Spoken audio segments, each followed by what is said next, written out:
नमस्कार मंडळी, काय म्हणतायत? मस्त आहे ना? कमेंट्समध्ये बऱ्याच आपले जे मेंबर्स आहेत त्यांनी मी वाचलं की इमिग्रेशन ह्या संदर्भातली माहिती बऱ्याच लोकांनी मला विचारली. अँड आय फेल्ड की आय थिंक आपण एक विचार करायला हवं, कारण की इमिग्रेशन हा शब्द असा आहे की तुम्ही जेव्हा कॅनेडियन व्हिजा किंवा कुठेही पासपोर्ट वगैरे असं करायला जातात, किंवा जेव्हा तुम्ही एक इंटरनॅशनल लेवलला बोलतात, तुम्हाला कुठं फिरायचं असेल, जायचं असेल, काम करायचं असेल, दुसऱ्या देशात जायचं असेल, तर इमिग्रेशन हा जो शब्द आहे हा तुम्हाला नेहमीच कानावर पडत असतो. तर आपण ह्या संदर्भातली थोडीशी माहिती शॉर्टकटमध्ये जाणून घेऊ की नक्की हे इमिग्रेशन म्हणजे काय, नक्की भानगड आहे. तर इमिग्रेशन ही जी टर्म आहे, तर याचा अर्थ असा की दोन देश आहे. फॉर एक्झाम्पल, जसं आता मी भारतातला आहे आणि आता मी सध्या आहे कॅनडामध्ये. तर मी ही जी क्रिया केली, भारतातून जाऊन कॅनडामध्ये आलो माझ्या कामासंदर्भात, तर हे झालं माझं इमिग्रेशन, म्हणजे एका ठिकाणाहून दुसऱ्या देशात जाणे.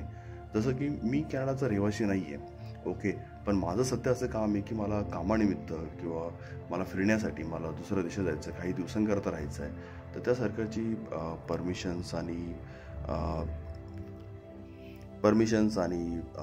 त्यांचं एक प्रॉपर पासपोर्ट, व्हिजा, ह्या सर्व गोष्टी घेऊन मी त्यांच्या ह्या देशामध्ये इथं आलो. मी माझं काम करेल काही वेळाकरता, त्यांनी ठरवून दिलेल्या वेळाकरता, आणि वापस माझ्या भारतामध्ये वापस होऊन जाईल. तर यामध्ये बरेचसे प्रकार आहेत. म्हणजे तुम्ही इमिग्रेशन कसे करत आहेत, म्हणजे तुम्हाला कायमचं यायचं आहे इथे, का काही काळापुरतं यायचं आहे, की तुम्हाला अभ्यासासाठी यायचं आहे, किंवा काही कॉलेजला ॲडमिशन किंवा बिझनेस पर्पजसाठी येतात. तर तुम्ही जेव्हा एका देशातून दुसऱ्या देशात जाता काही कारणानिमित्त, तर मग भलेही तुम्ही ते परमनंट रेसिडेंटसाठी जात असाल किंवा तात्पुरत्या कामासाठी जात असाल, तर त्याला म्हणतात इमिग्रेशन. ओके, तर वापस एक सांगतो की ह्यामध्ये मी कॅनडाचा रहिवासी नाही, मी जन्मतः कॅनेडियन नागरिक नाही, पण मी भारताचा नागरिक आहे. आणि एका देशातला नागरिक दुसऱ्या देशातल्या जाणं याला म्हणतात इमिग्रेशन. तर ही जी इमिग्रेशन ही जी टर्म आहे, तर ही 17व्या शतकामध्ये बनलेली होती, आणि याला आपण मायग्रंटसुद्धा म्हणतात ॲक्च्युली इमिग्रेशनला. तर आपण बघूया की हे इमिग्रेशन कसं वर्क होतं. तर इमिग्रेशन हे नक्कीच एक सॉलिड आणि एक रोमांचकारी प्रोसेस आहे. आणि आपण जर कॅनडा संदर्भात जर आपण विचार केला, तर कॅनडामध्ये येण्यासाठी दोन महत्त्वाचे मार्ग आहेत. एक आहे परमनंट व्हिजा आणि दुसरा आहे टेम्पररी. ओके, तर ह्या दोघांच्या अंडरच सर्व प्रकारचे इमिग्रेशन होतात. तर परमनंट जो इमिग्रेशन आहे, म्हणजे परमनंट रेसिडेन्स, हा एक प्रकारचा व्हिजा आहे, आणि त्या अंडर सर्व हे इमिग्रेशन चालतं. त्यामध्ये तुम्हाला कायमस्वरूपी इथे राहण्यासाठी कॅनडामध्ये तुम्हाला हे इमिग्रेशन व्हिजा देण्यात येतो, आणि याच्या अंडर तुम्हाला हे सर्व समान अधिकार आणि सर्व रूल्स आहेत ते कॅनडियन नागरिकप्रमाणेच तुम्हाला इथे ते अप्लाय होतात. आणि हेच जे परमनंट रेसिडेन्स आहे, म्हणजे आपण ज्याला PR म्हणतो, ह्या PR तुम्ही इथं आल्यानंतर जे ते राहत आहेत, आणि 3 वर्ष तुम्ही एक कंटिन्युअस तुम्ही इथं राहत आहेत कॅनडामध्ये घर राहून. तर ह्या 3 वर्षानंतर तुम्हाला कॅनडाच्या जी सिटिझनशिप आहे, नागरिकत्व आहे, त्याला तुम्ही अप्लाय करू शकता. इथे मी जे सांगतो आहे, परमनंट रेसिडेन्सी आणि कॅनडियन सिटिझनशिप याच्यामध्ये खूप फरक आहे. ओके, तर परमनंट रेसिडेंट म्हणजे तुम्ही बाहेरच्या देशातले आहात आणि तुम्ही इथं राहू शकता, पण तुम्ही वोट नाही करू शकत. ओके, वोटिंग आपण जे मतदान म्हणतो, बाकी तुम्हाला नियम वगैरे आहेत, पण हे एक महत्त्वाचं की तुम्ही इथं वोटिंग नाही करू शकत PRवरती. आणि याच्यावरच असं की जेव्हा तुम्हाला सिटिझनशिप मिळते, तेव्हा तुम्ही इथे नक्कीच मतदान वगैरे आणि एक पूर्ण कॅनडियन नागरिकत्व तुम्हाला इथं मिळतं.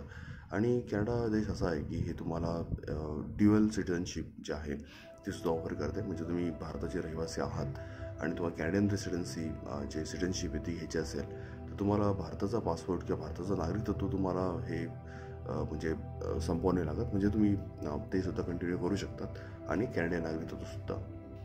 पण या दोन्ही केसमध्ये जर तुम्ही एक महत्त्वाचा नियम असा की खूप मोठ्या गुन्ह्यामध्ये किंवा क्राईममध्ये जर कधी फसला गेलात, तर नक्कीच हे तुमचं सिटिझनशिप आणि PR जो आहे तो नक्कीच धोक्यात येऊ शकतो. कॅनडियन सरकार त्याच्यावरती विचार करते, आणि ते तुमच्याकडून वापस काढूनसुद्धा घेतलं जाऊ शकतं, किंवा तुमचा जो व्हिजा आहे, इमिग्रेशन आहे, त्याला नक्कीच त्याच्यामध्ये एक धोका निर्माण होतो. तर कॅनडामधले जे इमिग्रेशन आहे, तर यामध्ये महत्त्वाचे 6 कॅटेगरी आहेत, आणि त्या 6 कॅटेगरीच्या अंडरच कॅनडियन इमिग्रेशन हे होतं.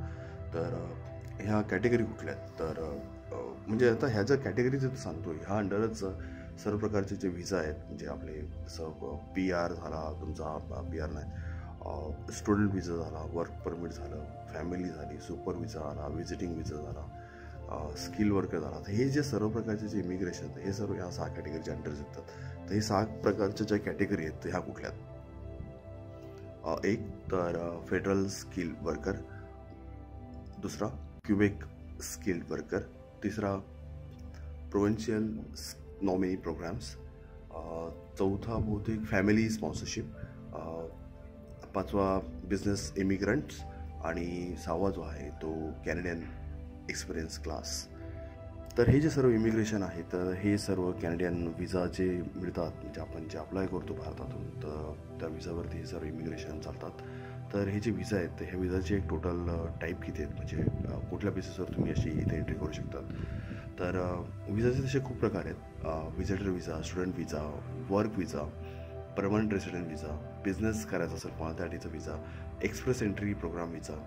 तर हे जे विजा आहेत तर जसं मी बोललो की व्हिजिटर म्हणजे कोणाला कॅनडा फिरायला यायचं असेल, स्टुडंट म्हणजे मोठ्या उच्च शिक्षणासाठी त्याला कॅनडामध्ये यायचं असेल तर त्यासाठी स्टुडंट विजा, वर्क विजा जसं आता मी सध्या इथं आलेलो आहे टेम्पररी वर्क विजावरती 2-3 वर्ष त्याला अवधी असतो म्हणजे डिपेंड्स रिक्वायरमेंट काय.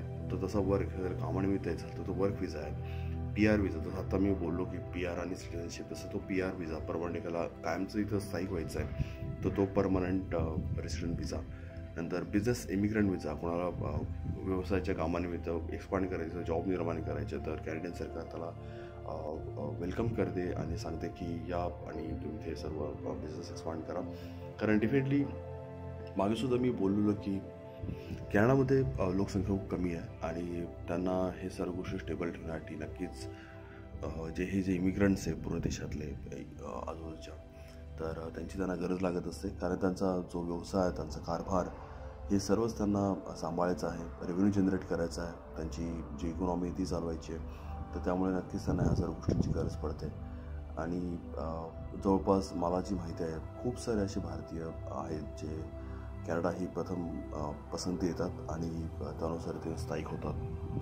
तर हा जो मी आता बोललो जी विजा टाईप्स त्यामधले टेम्पररी विजाचे आहेत तर त्यामध्ये तुम्ही त्याच्यातसुद्धा खूप सारे असे प्रकार आहेत. जसं कॅनडा टुरिस्ट विजा आहे, सुपर विजा आहे, त्यानंतर डिप्लोमॅटिक विजा असतो, एक कर्टसी जो आपण म्हणतो की सोजन विजा तो. त्यानंतर तुम्ही स्पेसिफिक जर कोणाला एक असा पण विजा असतो जो एखादं नवीन नवजात बाळ असेल, गर्भवती कोणी महिला असेल आणि तिला जर कधी कॅनेडियन सिटिझनशिप त्याची बाळ द्यायची असेल तर तीसुद्धा इथून कॅनडामध्ये त्याला जन्म घालू शकते.